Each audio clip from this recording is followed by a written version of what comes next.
Hello and welcome to another episode of the E-commerce Coffee Break podcast.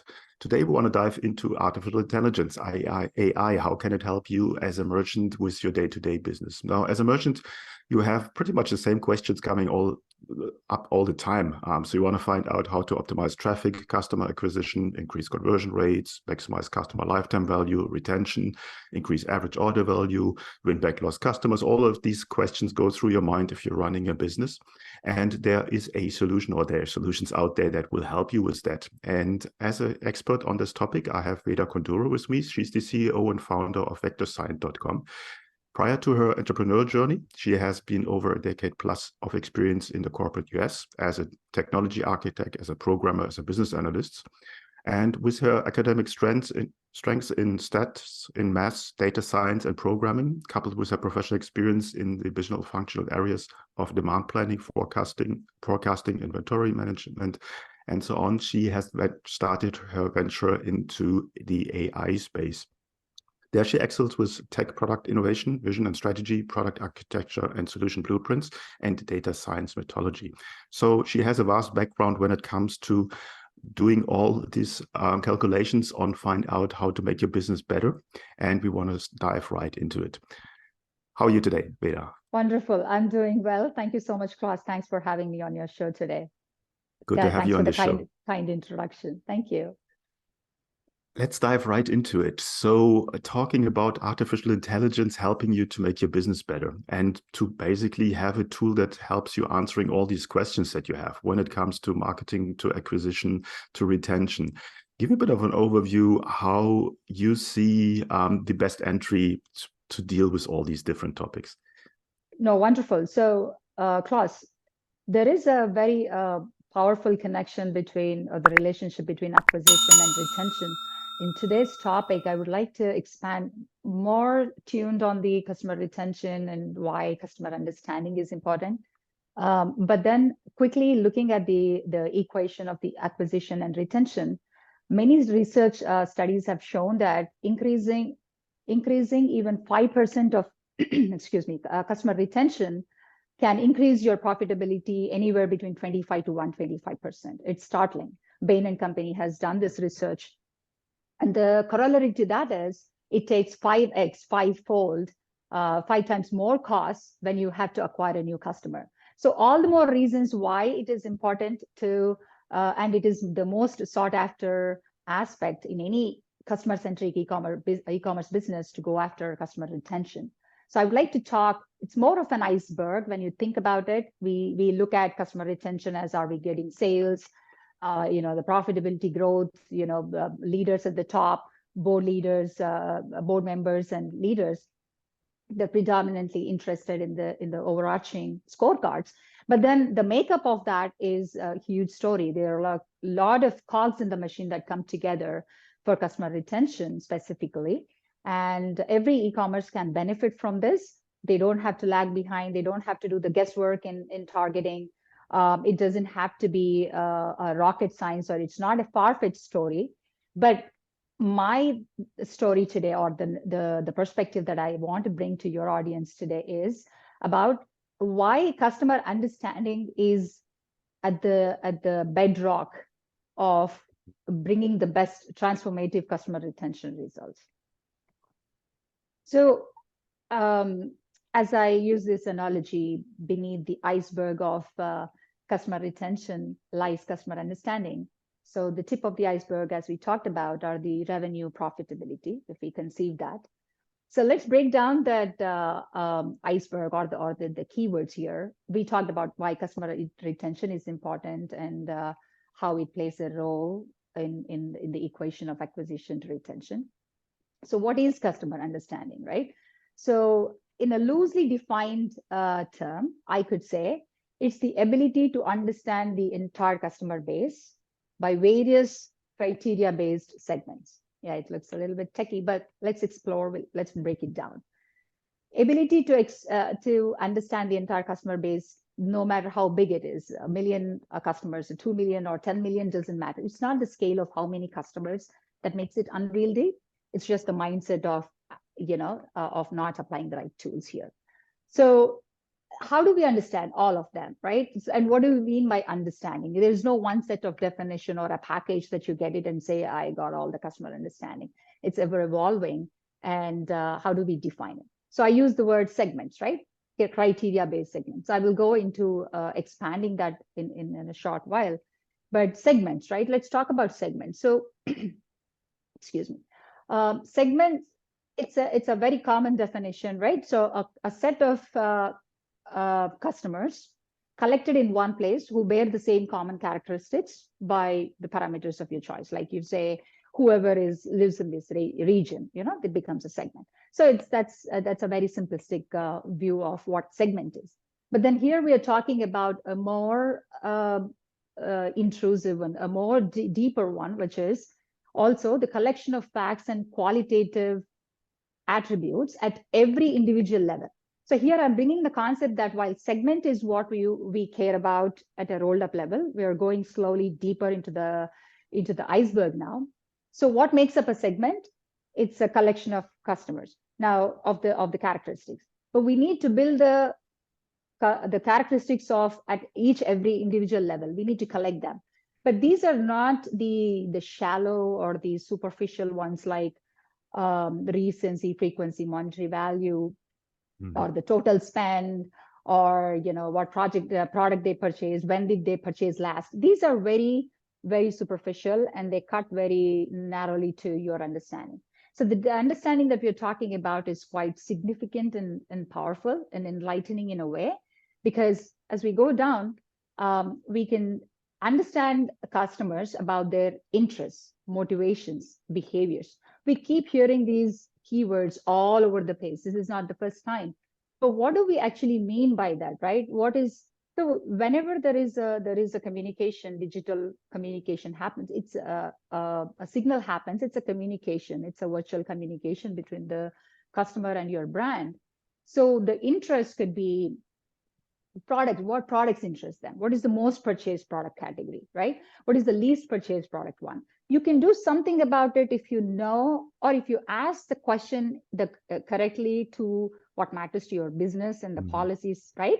And then you match it to asking that question correctly in segmenting them and understanding, oh, X number of customers are purchasing this product more. Okay, so I need to have more inventory or more supply.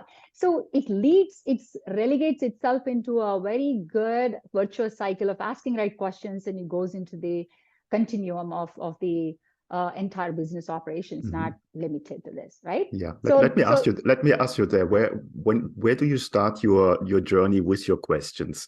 Obviously, as I said, you come from a high level, from the sort of superficial questions, and then you make your way down. So what do you see are the most common questions that merchants should not ask? Should not ask is a good question. Should not ask is about what everyone else is doing. There is no canned version of interests or motivations.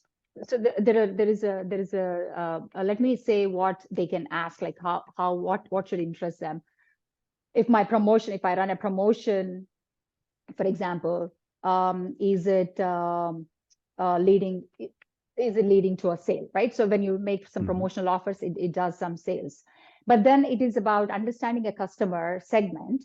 Your good question would be, tell me customers who are making a purchase only when I make some sort of a promotion.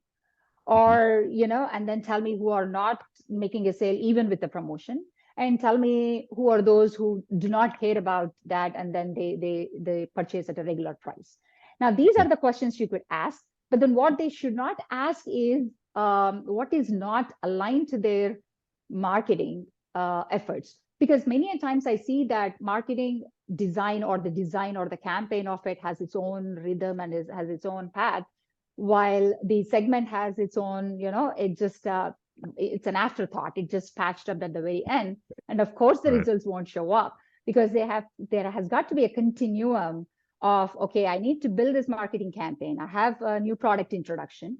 I need to understand who are my early adopters. You cannot ask a question of how, who purchased. What not to ask who purchased in the last 3 months because I want to run a campaign for my new product introduction. That's a That's good a one. wrong Yeah. question, I right? Because it's understand. misplaced. Yeah.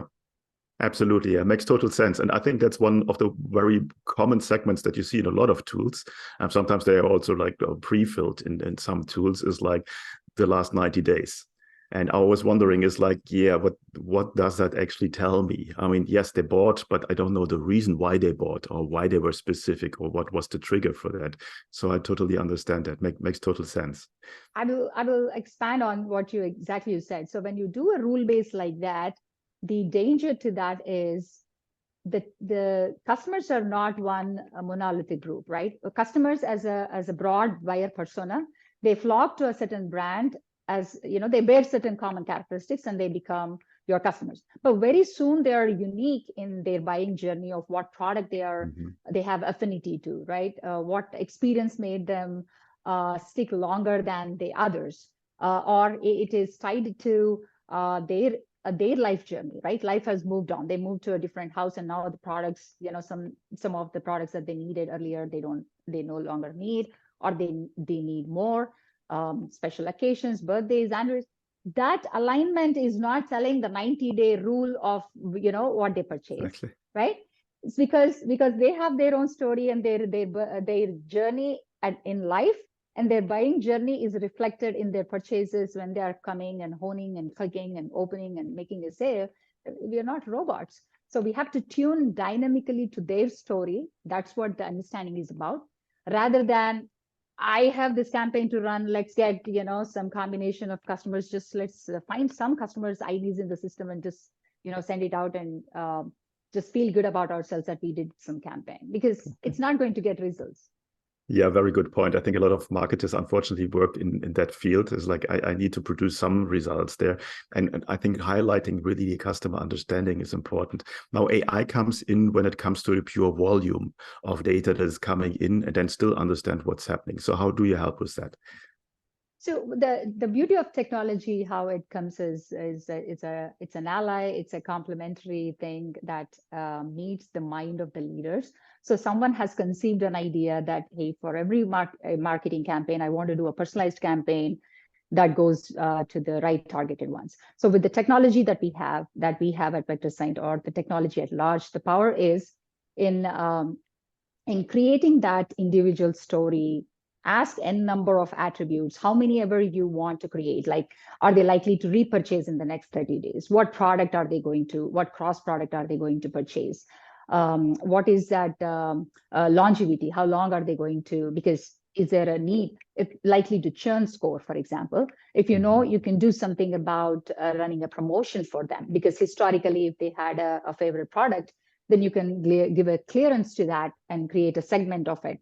So you're actually, it's a push and pull, and it's a dance between understanding the customers and then knowing your strengths of your product and inventory, your own objectives of how to increase the revenue. They all come together with the power of AI. We bring the computed the insights, the derivative insights, the predictive insights.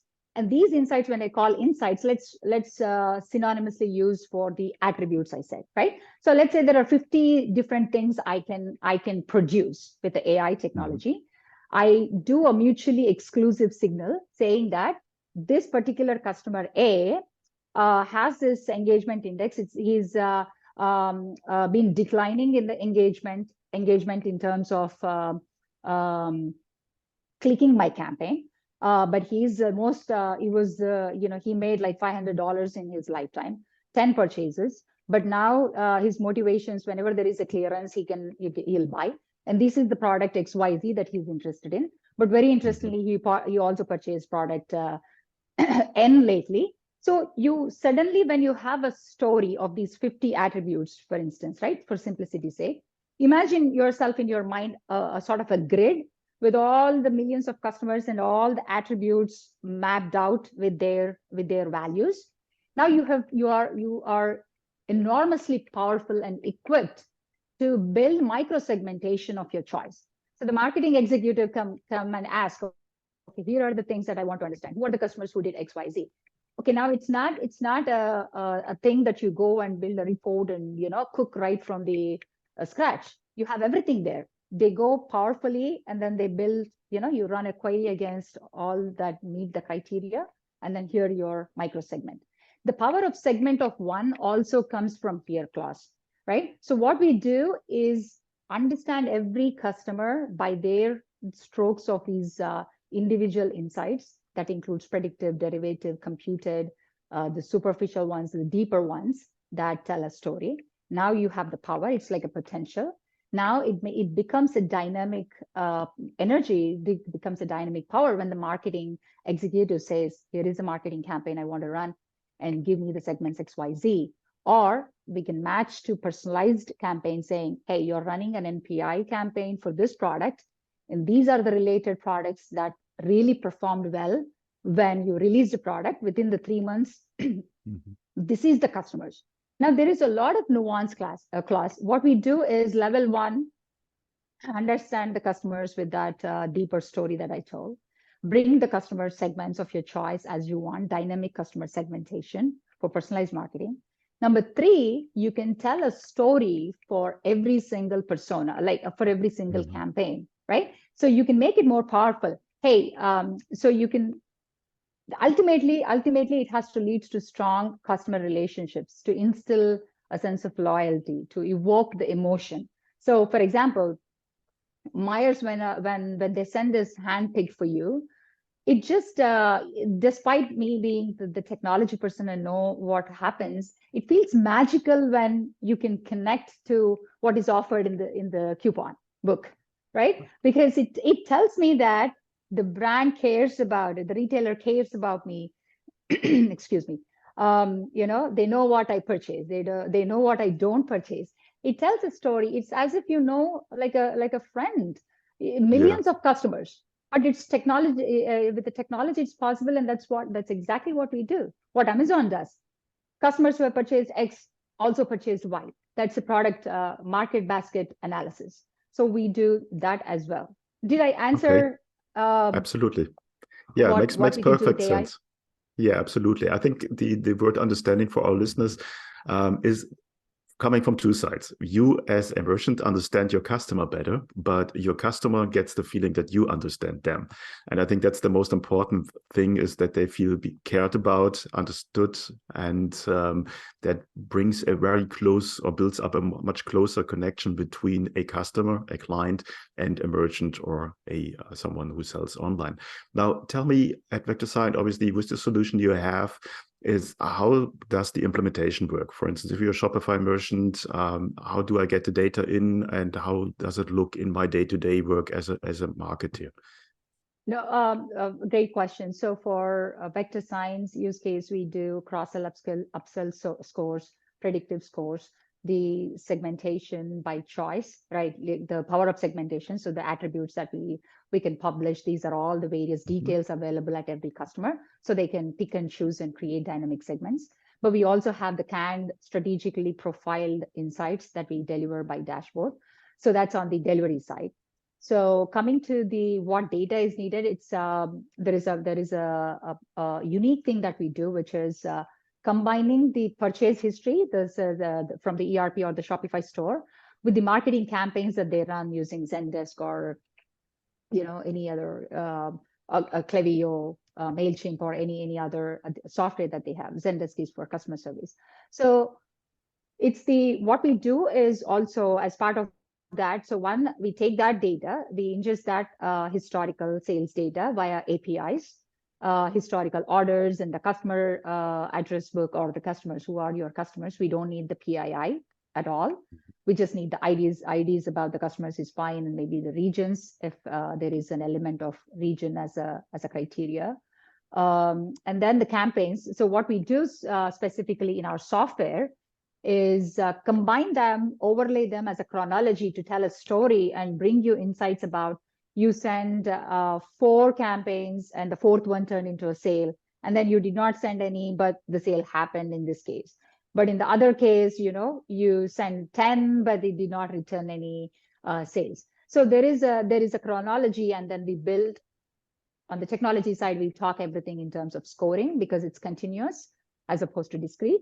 But then the business can create labels by bucketing them into, if these are the scores, right? I can segment these scores and then call them, rising stars or, losing game, or I don't know. So it could be, those are the labels at the very top.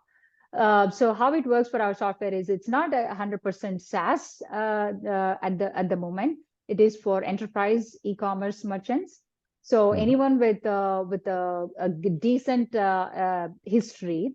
So when I say decent history, it's about the volume. So it could be 1 year, but then they are just viral and they have 25,000 or more orders in the database. So that should be a minimal volume of data to even do the ML on it and bring reasonable insights. So there is that on the cap of it, on the data volume. Purchase history, campaign history are minimal, and you can add social media or the customer service as an additional databases from the disparate data to connect the story, depending on what they want. But the standard one is about purchase history, campaign history, and we'll give you cross-sell, upsell scores, predictive scores, who are likely to repurchase what in the next 30 days. And then we have an API back to their ERP, which is Shopify. So they can collect the customer tags, is what they call in Shopify. And they can collect all these segments of their choice and the tags, and then schedule the marketing campaign saying that this segment, this is the message, and it goes out. And then KPIs, and then the KPIs, right? So I've for a long time I was in this. Are we in the solution business? Are we in the capability? But then I believe that the biggest fulfillment to me is when it makes the traction. So there is a sense of KPIs. So if there are standard KPIs, there is a sense of what KPIs are in the direct line of impact, which is average revenue per customer, the direct sales, of course, right? And then second time to purchase, how quickly they're making a purchase. So it's if the customer or the merchant doesn't already have these KPIs, we can help them benchmark them, give them the methodology, how they are built, use that same token pre and post to show how well they are performing. Tell me about the onboarding process. Is there a kind of homework that the merchant needs to do before they can start onboarding? And then how long does it take usually? Yeah, so it takes about, it used to be a longer cycle outside for the enterprise with a lot of customizations. We have shrunk that timeline. Now within a week to week and a half, we can get them up and running. It's a pretty significantly short time compared to why. I mean, it's relative, one can debate if it's all 100% you turn on yourself versus, that's a canned version. But in this 1.5, what happens is what is important, because it is custom tailored. We can ask some interview and ask some questions, good questions to the marketing executives or the CMOs. What matters to you? What KPIs are, bothering you? What kind of questions would you ask? I wish I asked, or I wish I had this insight, I would have done. What is that power that you want for you, right? And we can quickly bring all of that to fruition by building. It's not building our models. We have the pretty pipeline, the AI pipeline, but we have the ability to configure and test and back test to see how well they'll perform on the field for their data landscape, because it has to do with what they're selling. If you're saying that the ideal customer profile that we're talking about today is commodity items, repurchase required, consumables, for example, right? Repeat purchases, there is a sense of repeat purchases. Even within that, the price point can throw this thing off. Where a particular niche one sells at $120 is the minimum, versus a merchant that has anywhere accessories from $5 ranging to $200. There is a more customer base, a more frequency, a different way of understanding the patterns and the landscape. So in this week to week and a half, we do that tuned, custom tailored, API driven both ways in data ingestion and on the outbound, giving back to them. And we also are invested in working with them on the KPIs, how well they're doing before and after from time to time, and be their trusted partner. So Klaus, to clarify, we were on Shopify. Right now, we are not a Shopify app or anything to turn on. We are an enterprise one. but there is always an opportunity to, reach out and connect with us for the enterprise ones, traditionally, because it connects to we connect back to Shopify with the authentication, the right authentication from the merchant, from the client. We can always send our APIs back to them. I do not know how closed that system now is, but that should really enable them to see the power of what is out there to improve the marketing ROI. Excellent. Give me an indication about your pricing structure. How does that work? So there is, especially in e-commerce, it is priced per customer count, because we believe in that philosophy that customers are not IDs and you're telling a story when they come and then go. It matters. And then it is by the stroke of how many customers we analyze, and it is a very small token. I think it is about 10 cents, depending on, it's on our website. So for every 1,000 customers, and it doesn't linearly scale. If you have millions of customers, it doesn't linearly scale and it doesn't go to 10,000s, of dollars. It has to be palatable. We'll work with the higher volumes. We'll work with them. If there are adjacent insights that they are interested in what we are offering, we are open to releasing them. So there is a lot of comfort. It's as if they have their analytics and data scientist team in their own company. That's the comfort that we give, because ultimately I believe in the movement of the needle than people making money and trade. That's not where my fulfillment comes from. So the whole point is to build that traction. So we are flexible, but when it comes to pricing, it's on the website, but we can always look at the higher volumes. What do we do with that? Okay, cool. I will put the links to your site on the show notes, and you will be just one click away. Before we come to the end of today's coffee break, is there one final thought that you want to leave our listeners with? My utmost interest to every customer-centric e-commerce customer is my heart is there in how they should think the long term, the long game, as opposed to the quick fixes and getting the marketing or ROI and in the grind. So that has to come with the forward thinking of, I need to seek the truth from the data. Let the data teach me what it has been doing, what has been going, as opposed to going with, I know everything. I've been in this business for X number of years. I can tell, who are coming, who are going. We don't need to do analytics. That kind of mindset is obsolete. And the sooner each leader comes and embraces technology for the right reasons, the more humans will be empowered, and the human intelligence is at its finest and best only when technology is put to work for what it does the best. So don't need to fear tech, be the forward thinkers and the critical questioning. Everyone needs to question everyone else in the organization. Why are we doing this? What are we getting? What did we not do better? Can we ask better questions? How can they make an AI practitioner or a vendor like ourselves accountable? Right? How can we be honest in taking our accountability and giving the clean data, right data, sharing the right information, right? And then make them accountable for what they are promising. So someone has to be seriously invested in the long term and the strategic and the deeper area of life. Where is it making the traction?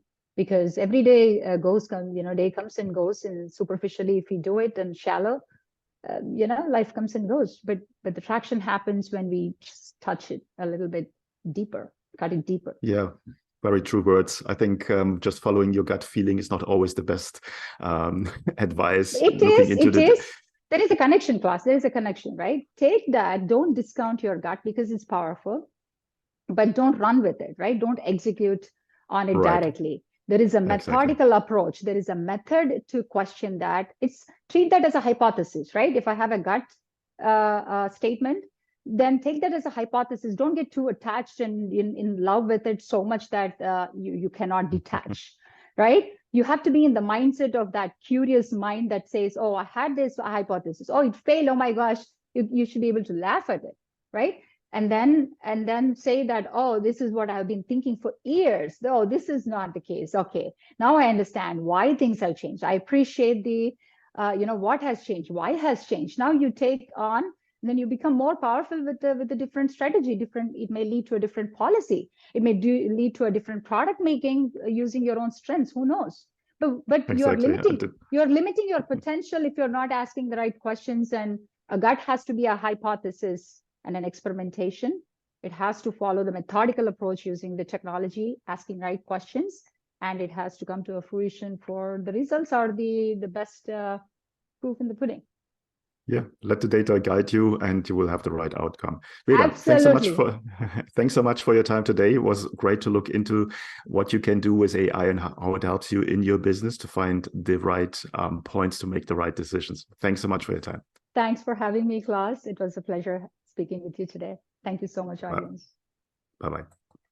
Hey, Klaus here. Before you go, I would like to invite you to become part of the e-commerce merchant pro community to get actionable advice from other Shopify merchants who already have achieved what you are aiming for.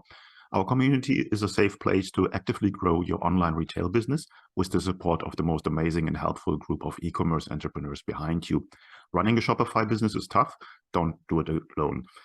Join us now. You will find the link in the show notes. Also, if you think your online store has conversion or marketing issues and you would like to have a fresh set of eyes on your business, then drop me an email at klaus@klauslauter.com and let me know a little bit about your business. It might be beneficial for you to have me look over your store, offers, emails, and ads and get an unbiased outside perspective and guidance to help you make most of your online business. Thank you as always for tuning in today. I appreciate you. Until next time, and I talk to you soon.